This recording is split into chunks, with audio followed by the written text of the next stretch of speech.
Morning, dear children.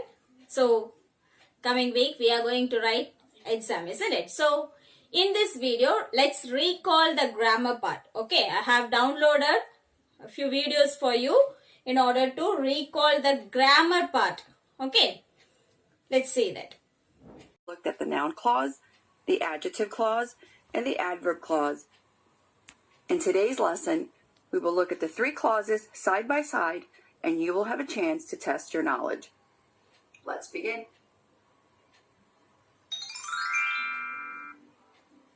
We know that a noun clause is a type of dependent clause classed as the same part of speech as a noun. From a previous lesson, you've learned that a noun clause begins with a relative pronoun.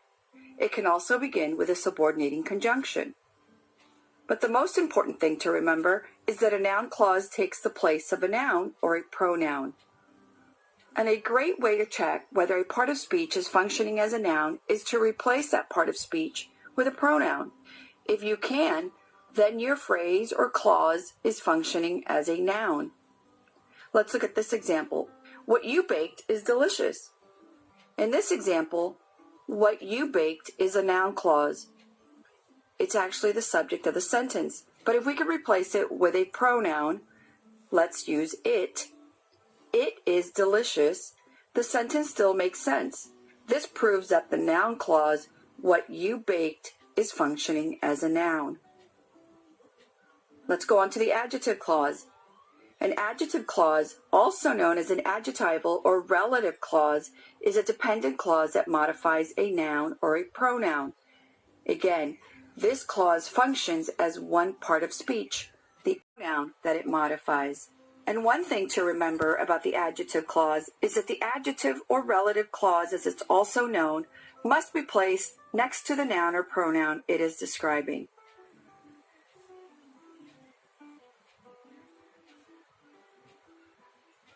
Let's move on to the adverb clause. An adverb clause is a dependent or subordinate clause that has a relationship with the independent or main clause. In the same manner, adverb clauses add information that elaborates on when, where, why, or how by modifying or describing verbs, adjectives, and other adverbs. In other words, an adverb clause functions as a part of speech. The adverb clauses side by side. We'll decide if the sentence includes a noun clause, an adjective clause, or an adverb clause. Whatever you bring to the party is okay with me. Let's do the substitution test. Let's substitute a pronoun for the noun clause. It is okay with me. Does it make sense? Yes, it does. So whatever you bring to the party is a noun clause. Everywhere I look, I see political signs. In this example, everywhere I look is an adverb clause, modifying the verb see. Where do I see? Everywhere I look. We decided not to go to Disney World, where the entrance tickets are very costly, because we could not afford it. In this example, where the entrance tickets are very costly, is an adjective clause describing Disney World.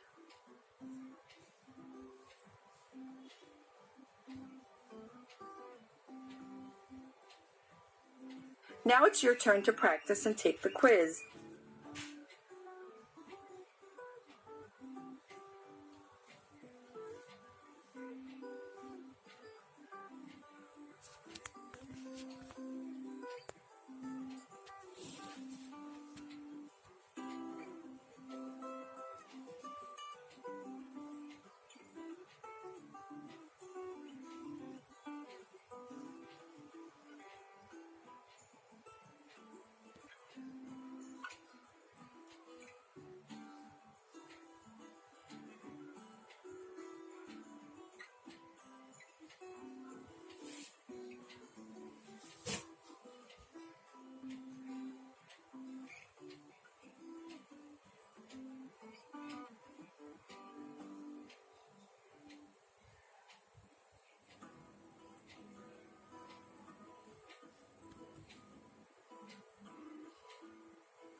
how did you do?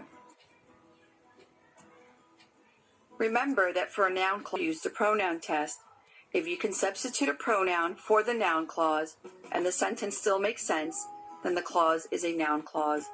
An adjective clause, also known as an adjectival or relative clause, modifies a noun or a pronoun, and it will always be placed next to the noun or pronoun that it modifies.